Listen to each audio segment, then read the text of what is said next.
A big development from West Asia. The White House says Israel has agreed to 4-hour military pauses in Northern Gaza each day. This, when implemented, allows civilians to flee the besieged strip and facilitate the movement of the much-needed aid trucks. US President Joe Biden has welcomed the pauses, calling it a step in the right direction, but said that there is no scope of a formal ceasefire yet.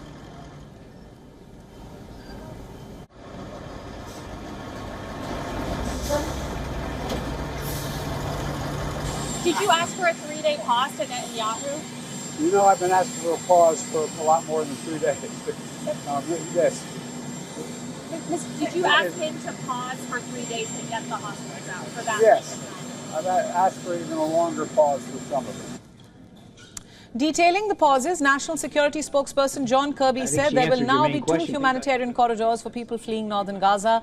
The agreement was later detailed by the State Department. There will be 2 humanitarian corridors allowing people to flee the areas of hostilities in the northern part of Gaza. The first such corridor, open between 4 and 5 hours every day for the past few days, has already enabled many thousands of people to reach safer areas. The second route along the coastal road will enable many more thousands to reach safer areas in the south. And of course, we are continuing to work closely with our Israeli partners to address and remain vigilant about efforts from Hamas to discourage and prevent civilians from fleeing this area.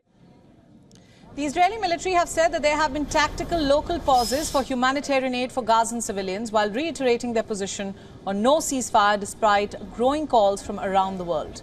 Israeli Prime Minister Benjamin Netanyahu also addressed the pause while speaking to an American broadcaster. He said there will be pauses in specific areas of Gaza for the coming days.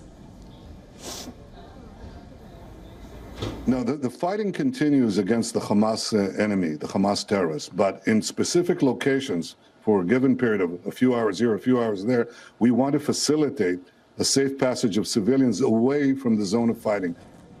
Meanwhile, a horrific deja vu is at play in Gaza, where thousands are seen leaving the northern part of the strip for the south.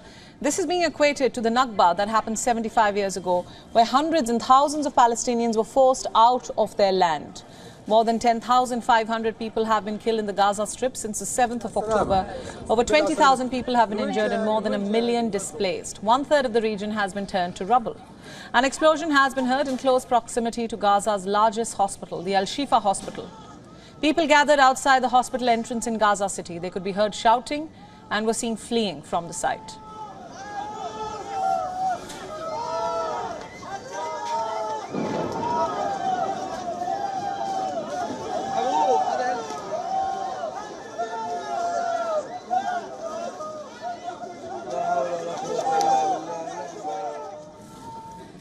The IDF, meanwhile, has released a video that claims to give evidence of Hamas's abuse of the hospital. In the video, a militant tells how the Al-Shifa hospital has been used for Hamas activities.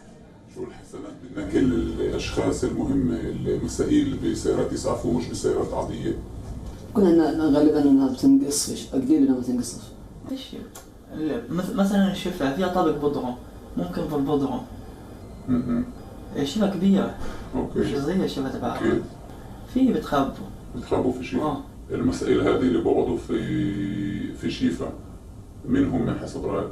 الكبار زي الصنواع زي هذول كلهم بيقعدوا هناك الكبيرة السياسية والعسكرية كلهم بيقعدوا هناك. وشو كمان بدنا؟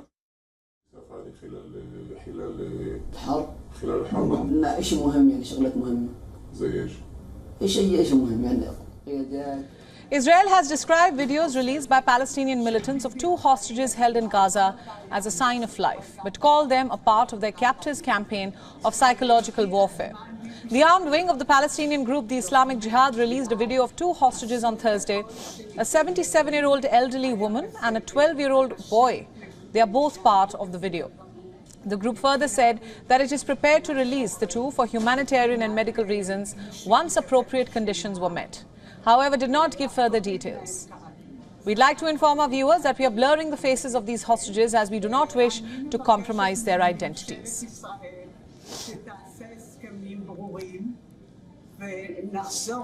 WION World is now available in your country. Download the app now and get all the news updates on the move.